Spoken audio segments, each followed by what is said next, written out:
Menurut Robert Morey, padahal tidak demikian. Yang benar, kata Robert Morey, penyakit epilepsinya Muhammad sedang kambuh, dia katakan begitu. Dikatakan lagi Rasulullah dihujat sebagai seorang perampok dan memberikan pengajaran pada umat yang merampok dan menjara. Dan lebih lanjut dikatakan Rasulullah itu mempunyai kelainan seksual. Itu sebabnya Rasulullah itu kawin cerai, istrinya banyak, disebabkan karena kelainan tersebut. Dan di dalam buku ini juga dikutip sederetan nama perempuan pemuas nafsu seksual Rasulullah. Dan lebih lanjut lagi dikatakan Rasulullah itu memperkosa gadis di bawah umur. Lebih lanjut lagi dikatakan agama Islam adalah agama biadab dan agama yang barbar, dan umat Islam adalah umat biadab dan barbar. Ini adalah isi buku daripada Islamic Invasion karya Robert Morey. Buku ini menyebabkan saya merasa berkewajiban untuk menjawab. Sebab buku ini kalau tidak dihentikan akan memakan korban yang cukup banyak. Umat Islam yang tidak paham tentang Islam akan dimurtadkan, dan juga akan terjadi kesalahpahaman yang jauh lebih dalam. Itu sebabnya maka saya menulis sebuah buku yang berjudul Islam Dihujat. Ini untuk menjawab bukunya Robert Morey dengan judul tadi. Dan buku ini usianya baru meluncur 10 hari. Ini sangat manfaat, dan memang buku ini sangat ditunggu-tunggu oleh MUI maupun juga Departemen Agama dan seluruh tokoh-tokoh kita. Buku ini insya Allah akan sangat manfaat. Banyak sekali tuduhan Robert Morey yang kita umat Islam tidak pernah berpikir bahwa akan ada tuduhan seperti itu. Contohnya termasuk antara lain Robert Morey menyatakan Rasulullah SAW ketika akan meninggal panas atau demam tinggi. Nah, kemudian Robert Morey dengan liciknya dia memberikan berbagai argumentasi yang menyatakan saat itu sebetulnya demamnya Rasulullah itu disebabkan Rasulullah diracun oleh orang perempuan. Jadi meninggalnya Rasulullah itu karena diracun perempuan. Ini mereka ingin membuat persamaan bahwa Yesus mati dibunuh versi mereka. Di sini mereka juga ingin membuat sama bahwa Rasulullah pun dibunuh oleh perempuan. Kalau Yesus matinya dibunuh terhormat, pikir mereka. Kalau Rasulullah matinya adalah tercela karena dibunuh perempuan. Jadi akal-akal mereka yang sangat picik dan sangat licik.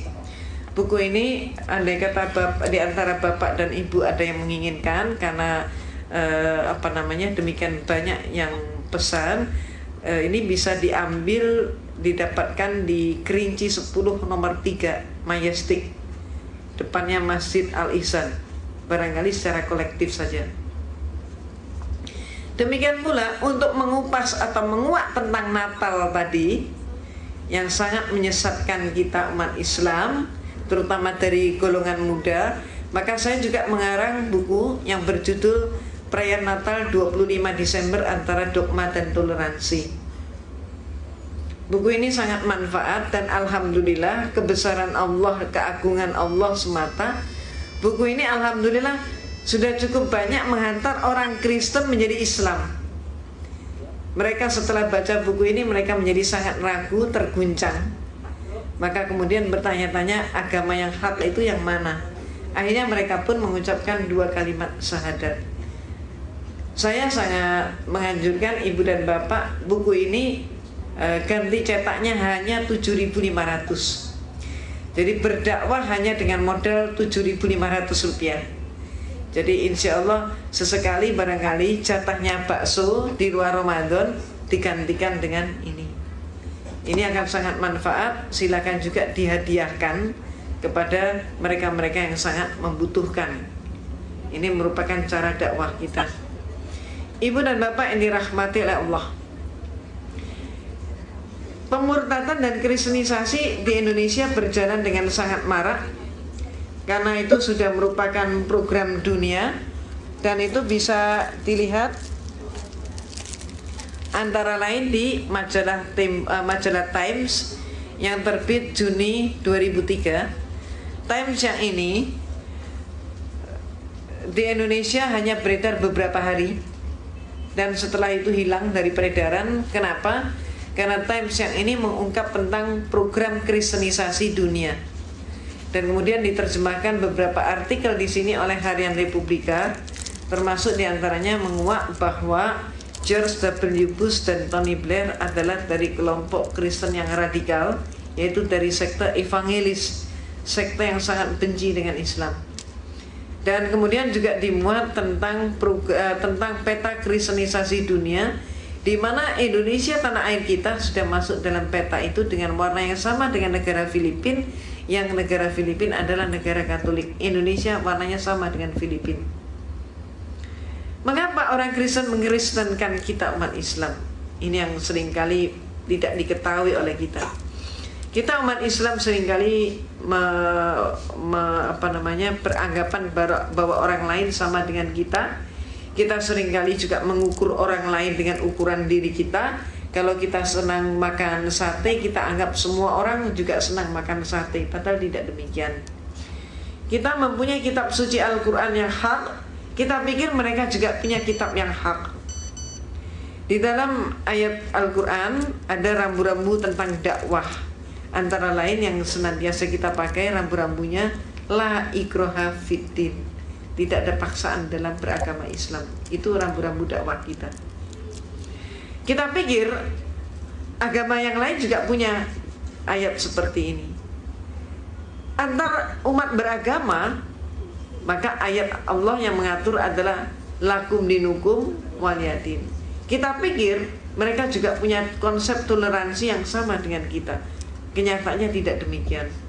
Saya yang menekuni bidang perbandingan agama dan mempelajari kristologi sangat-sangat tahu bahwa kedua ayat itu hanya ada di dalam kitab suci Al-Quran dan tidak ada pada semua kitab yang lain. Yang ada pada Bible ayatnya bunyinya, carilah domba tersesat, kabarkanlah Injil ke seluruh penjuru dunia, dan jadikan seluruh penjuru dunia sebagai muridku. Jadi ayat ini kedudukannya sebagai ayat perintah, hukumnya wajib. Apa maksudnya ayat perintah dan hukumnya wajib? Seperti kita umat Islam, oleh Allah diberi kewajiban menegakkan sholat 5 waktu. Maka kalau ada umat Islam sekian tahun dia tidak sholat, belum keburu sholat, dia dijemput pulang oleh malaikat. Dia masuk mana? Masuk surga atau masuk neraka? Masuk neraka karena meninggalkan wajib sholat yang hukumnya wajib. Demikian pula orang Kristen. Apabila seumur-umurnya dia tidak mampu menghasilkan domba tersesat, maka kalau mati dia pun masuk neraka. Nah ini yang saya mau mengharap Bapak dan Ibu sudah saat ini sudah mulai paham. Itulah sebabnya kristenisasi itu terjadi di mana-mana. Sepanjang ada orang Kristen, di situ pun pasti terjadi kristenisasi. Dan itu sebabnya Allah pun antara lain itu sebabnya Allah pun berfirman untuk mengingatkan kita umat Islam, yaitu di dalam surat Al-Baqarah ayat 120. Walan tardo ankal yahudu walan nasoro hatta tatabi'a milatahum al-ayat. Tidak akan berhentinya Yahudi dan Kristen mempengaruhi kamu sampai kamu yang Islam masuk dalam milah mereka. Milah itu bisa diartikan agama, bisa diartikan pola pikir, bisa juga diartikan dengan budaya. Artinya apa? Ayat Allah ini memberikan peringatan pada kita bahwa orang Kristen itu sampai kapanpun akan berjuang untuk memurtadkan kita umat Islam dengan berbagai macam cara. Di Indonesia, kalau umat mereka masuk dalam suatu komunitas di mana umat Islam butuh bantuan sosial, maka mereka di situ bagi sembako, pakaian bekas, obat-obatan, beasiswa, hitanan massal gratis itu. Tapi kalau mereka masuk dalam suatu komunitas di mana umat Islamnya tidak butuh bantuan sosial, maka mereka mengatakan biar saja KTP-nya tetap Islam, biar saja identitasnya tetap Islam, yang penting pikirannya diubah sama menjadi pikiran Yahudi atau Kristen, minimal sekuler, minimal mengatakan semua agama sama. Contohnya begitu. Kalau mereka kemudian mengerjakan tentang pengubahan pola pikir, itu pun bisa kita lihat dari